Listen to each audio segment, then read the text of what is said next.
everyone, I'm Monica, and welcome to the TED Talk today. So first of all, what do you do when you feel down? I'm sure a lot of us would say Netflix and chill, watch a movie, read a book, or get lost in 50 episodes of a TV show until we fall asleep and have to get back to work the next day. If we think twice about it, there's actually a common thread among all these pastimes. So, storytelling, imagination, immersing ourselves in other people's lives and worlds have always been a big part of the human race. As for myself, whenever I feel down, I find myself weaving my miseries into music, stories, films, or polymer clay, just some sort of creative outlet. In hindsight, I could see that in myself from a young age. When my Catholic school showed us the sound of music, instead of converting me into a nun, I was spinning and singing in the living room in my small flat back in Hong Kong, imagining I was on Austrian hills when I was really on a sofa. And I was also really into Barbie movies, not the Barbie movie that just came out, but the ones that came before in the early 2000s with a lot of songs, and I would sing those songs and pretend that I am a musical character. So, for example, one time, when I was hiking in Myanmar, of course, I started singing, and then a monkey heard me and chased after me. But anyway, I would also copy lyrics onto a notebook and then bring them to school the next day to make my classmates harmonize with me. That's also how I learned English when I was in Hong Kong. And then when I grew a bit older, of course I started listening to Taylor Swift, like millions of other people on earth now. But at 12 years old, it really inspired me to start writing songs about feeling lonely and bullied in school. When I was in secondary school, I was struggling mentally because I could never fit into the exam and memorization-oriented education system. Even though my grades were great on paper, I was miserable on the inside. But the one thing I did enjoy was studying English literature and sending my teacher poems full of teenage angst and big pretentious words. For example, instead of writing, "Oh, how can I be happier?" I would write something like, "Oh Lord, how can she retain her optimism?" I actually found this poem in a journal entry from when I was 16. Still, I'm really proud of myself for finding a voice at a young age. Unsurprisingly, my teacher sent me to a school counselor, but she also encouraged me to join writing competitions. I mean, those things were great because therapy and award ceremonies meant I got to skip school often. And I would also skip school to watch Lady Bird by Greta Gerwig in my school uniform, very on theme, when the only other audience members were an elderly couple that was holding a walking cane with a big pearl necklace. And then when I was 18, the pro-democracy protests were at their peak in Hong Kong. Instead of thinking about my career ambitions, I wanted to process this surreal situation. I still am. School was suspended, police and tear gas were often present, and I was surrounded by barricades made of scaffolding and rubbish bins when I typed out my first short story. And that short story is about how three different people with very different upbringings would react to the same situation of protesters blocking the railway. The story was published in a magazine in Japan, but instead of feeling excited about the start of this amazing creative career, I was using storytelling to process this really challenging emotion and experience. And I'm sure a lot of us do something similar. Like many other multidisciplinary creatives, I then ventured into another art form, filmmaking this time, when my grandmother and uncle passed away unexpectedly and I was coping with double bereavements. At the same time, there was COVID and there were protests as well, so everyone in my student accommodation had left. And I got to use this projector in the empty library to make DIY music videos like this one. and this one.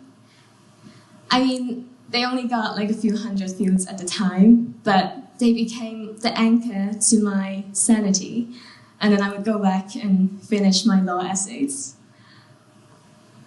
I also made another short film of me interacting with the belongings of my grandma and uncle in the flat that they lived, because it was a government building and the government wanted to take back the flat when they passed away.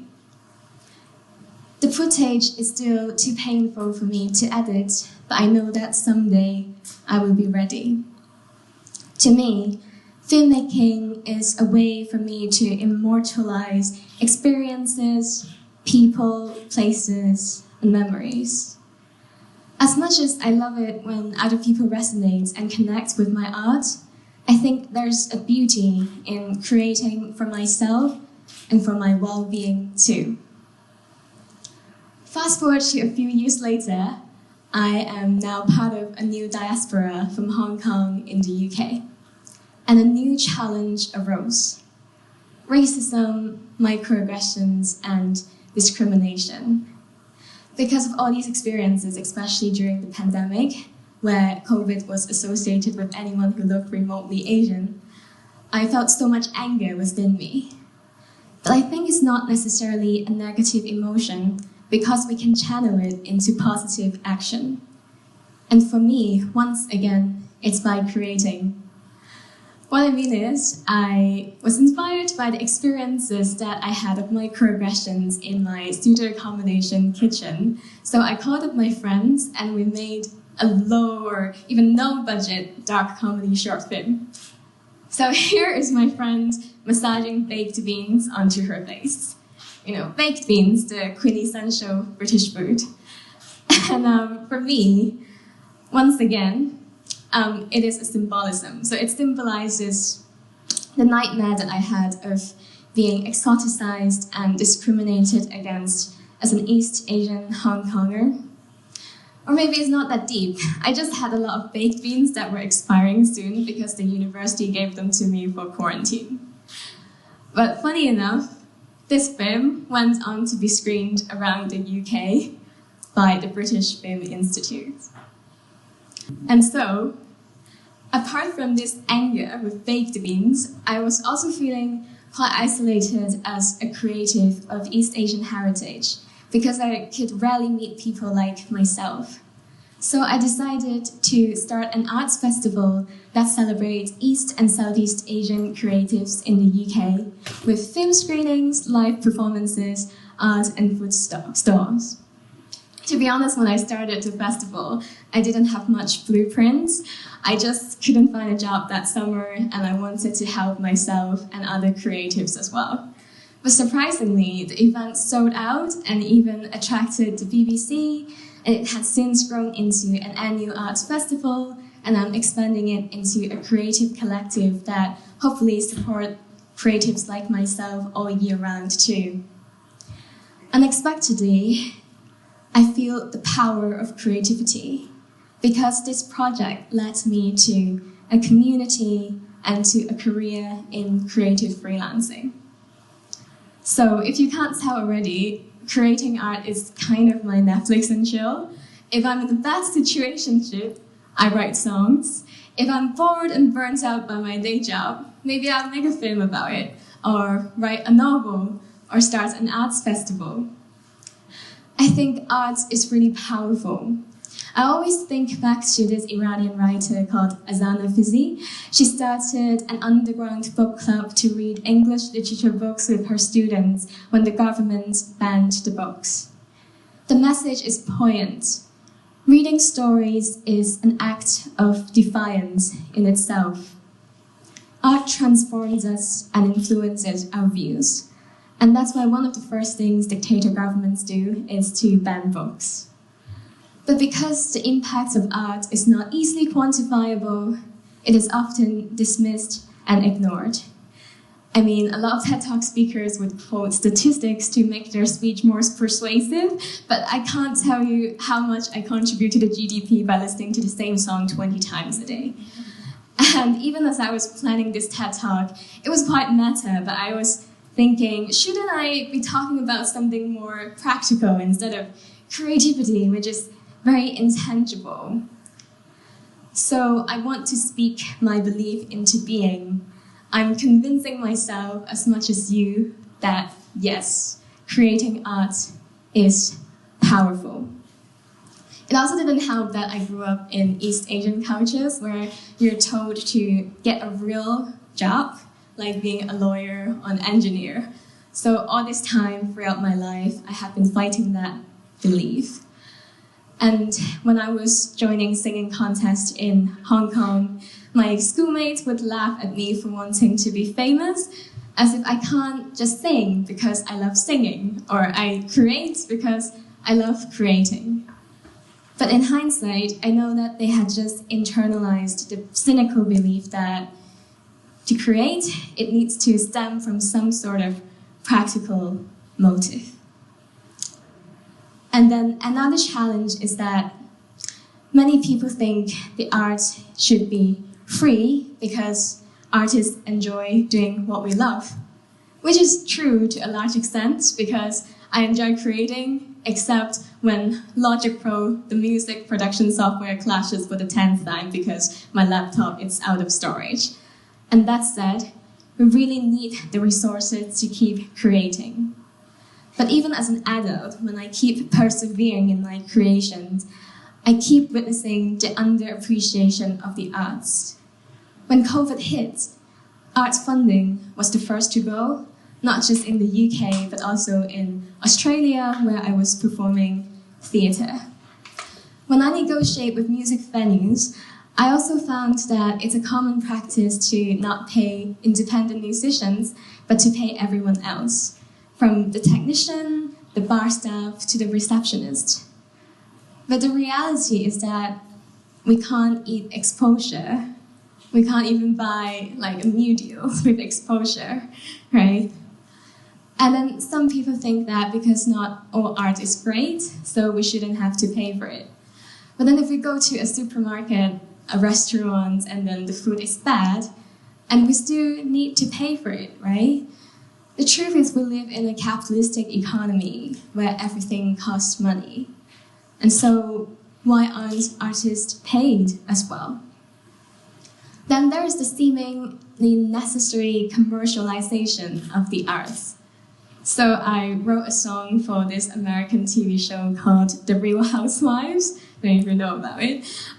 So to put your songs in a popular TV show means you get a lot of royalties. But actually, I didn't end up getting any royalties because they just didn't use my song in the show. Once again, it shows how little agency and power an independent artist really has.